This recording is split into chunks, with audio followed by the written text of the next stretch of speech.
Welcome back to the UML Operator channel. We're going to continue our series on PlantUML. We started off by setting up our integrated development environment to support PlantUML, which is a text-driven modeling tool. In our next episodes, we covered class elements, how to set those up, how to connect them, how to do stereotypes, labels, and notes. And then we went into use case elements and diagrams and connecting those. In this episode, we're going to mix our class elements and our use case elements to work on our solution approach document or overall model, what we often refer to as a concept of operations. So let's get started. So we kick things off with a template. And we learned in a previous episode, we brought in our asset repository and we brought in templates, and in templates, we brought in use case templates, solution approach templates, and just a few templates to help us get started in this project. In this case, we brought in a template for building a solution approach, and it has a header, which I've already populated with the author, the version, last updated, a short description. Don't type War and Peace, just like any coding best practices. Keep your comment blocks as short as possible, yet understandable when you or others visit. Then we have various sections in here for capabilities, actors, use cases, connecting our use cases together, and then building out our capability realization, which is going to be our solution approach. So we have multiple diagrams in here. One of them is just for capabilities. And then we've got another section in here just for actors. So we can bring in our actors. We can populate, well, who built this particular diagram? Because this would be in a shared development environment where multiple modelers and developers and architects can come in and contribute. We have a use case catalog section. We're going to bring in the impacted use cases that are necessary for this solution. And then we're going to connect our actors together with our use cases that are in scope. All right, so then we're going to get down into capability realization, taking the capabilities that we defined in the very beginning, right here in this section right here, bringing them together to achieve our finished product. Later, we're going to bring in, later episodes, we're going to talk about sequence diagrams and activity diagrams used to validate your solution approach. That'll make more sense later on in the series, as well as your use case steps and flows. So in our template here, we're going to start with capabilities. And right underneath title here, we can start adding in our capabilities. You can bring these in from an asset repository, from your requirements development platform, what have you. But normally I'll comment and I'll say, hey, capability 1, and then I'm using a class element, and we've learned how to build a class element inside quotations, add an alias. Now I like to use lowercase. I'm trying to show you both. Remember, PlantUML is case sensitive, so I will use lowercase to identify our capabilities, and then we're using the stereotype capability that you can see here. Once we have the 3 capabilities that are in scope for this solution approach as we're moving forward.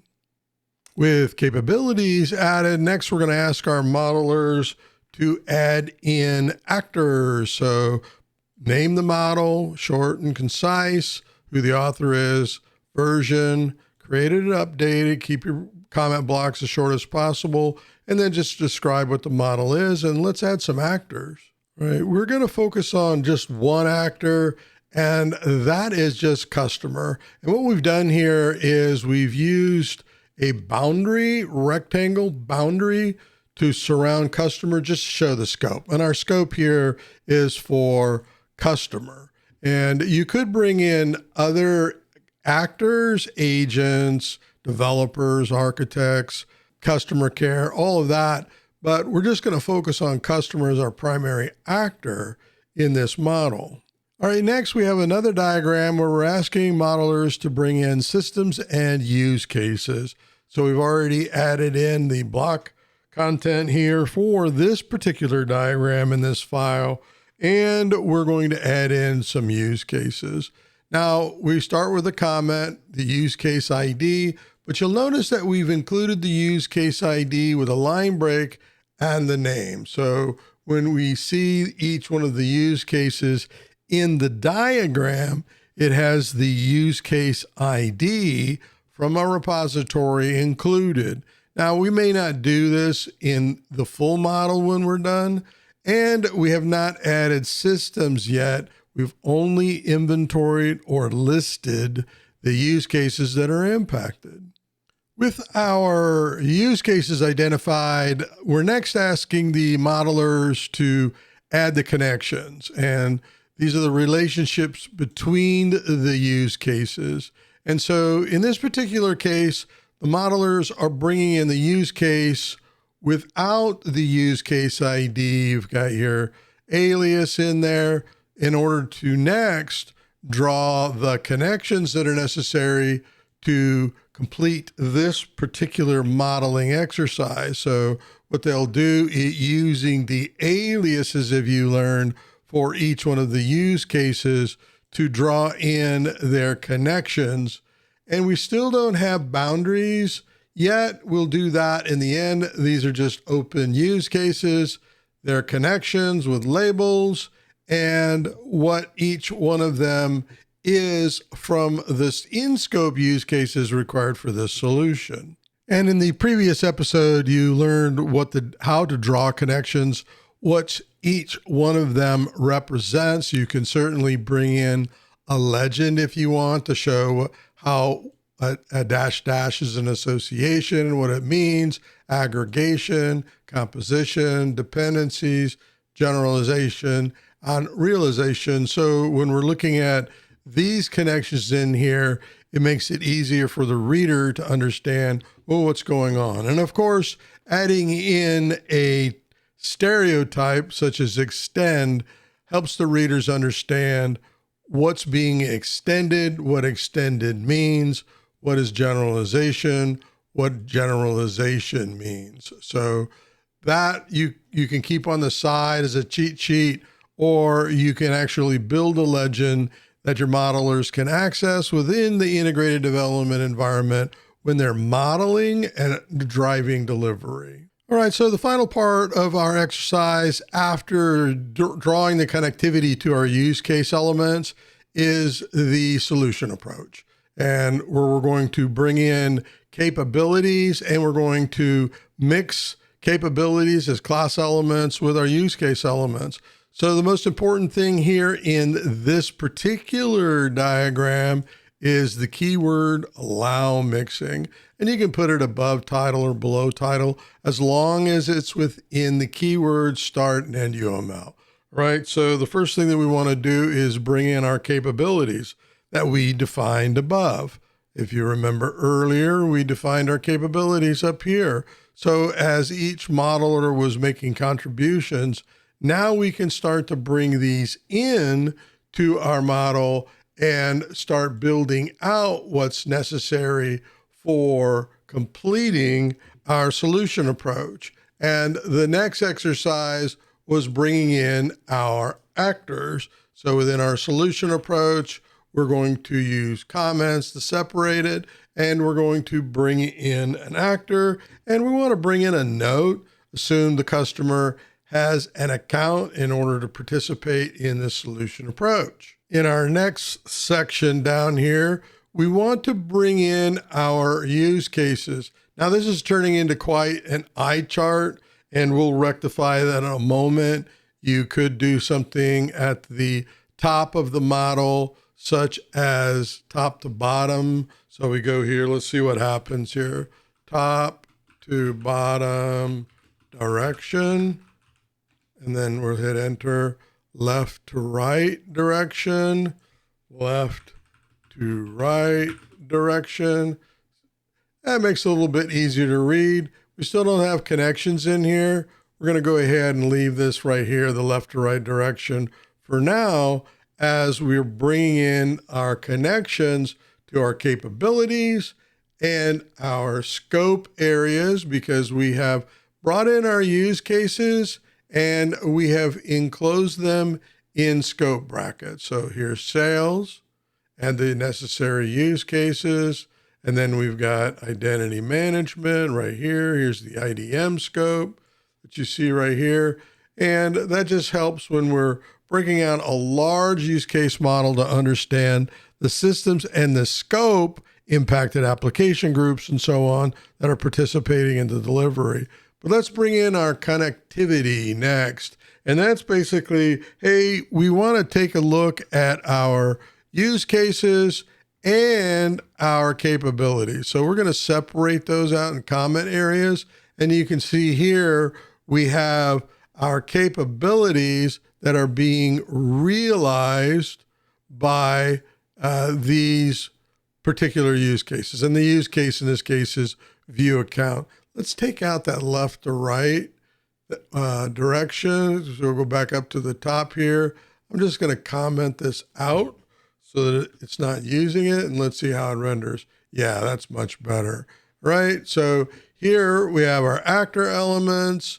Our use cases are inside boundaries, which represents the scope or system that owns these use cases. This is access management by our security office. Here's our sales scope right here. The boundaries there, potentially e-commerce only, our digital experience group, what have you. And then we have the use cases that are involved there. And you've learned in the previous episode how to add notes and labels and so on as we're going forward. All right, so we've drafted our solution approach for the use cases. In this channel, you've learned how to right-click within your code, and we can export current diagram. We want to use PNG, and it will go out in our repository and tell us where that is located. And then what we can do is I'm just going to copy all of our code here just in this exercise. We're going to bring up Word Solution Report. We're going to paste this in here. We might go select all, and I don't want the spacing in here. So I'm just going to make line spacing 0 and 0. There we go. Just to tighten everything up. Go back up to the top. Might keep this header in, remove things. It really doesn't matter. But when we get into a particular section, I might increase or put in a spot here and then bring in the diagram. So from where we save the diagram, let's just drag and drop it in here, make this a little wider here. Now we've got our diagram in here and we have content. We can leave this in here to explain the model. We can remove it and add content that explains what the solution is for these various use cases. And then you can come in and give headers so that you've got navigation. We understand here we've got capabilities. So it helps you very quickly get started in building report, understanding your actors, your use cases. Here's the sales scope. And then building out your report so that folks can read it without being in the code repository, and then navigate that Word report to understand what's taking place within a particular model. All right, we're going to wrap up now. I hope this was useful for you. We have built out our solution approach. We have been able to move this to a Word document. Later episodes show you how to publish to the web and build out around your capabilities around your development team. You might be using, we like to use SharePoint, various tools to help you share your diagrams, your models, and your content. Another big one is Wiki from Atlassian. So we'll try to take some time to get into that. The key to mixing elements is this keyword right here, allow mixing. If you don't have that in here, it breaks. See this arrow right here? This would not render. So make sure you've got allow mixing in there so that you're able to render your mixed diagrams. In the next episode, I'm going to try to get into activity diagrams.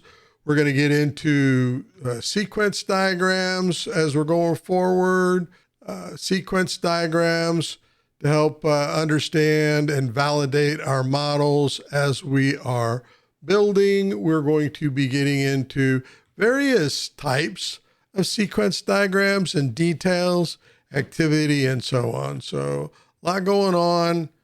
I look forward to getting to these subjects with PlantUML. Our next tool is going to be Draw.io. Really like PlantUML, text-based versus model-based, which is Sparks Enterprise Architect is my favorite.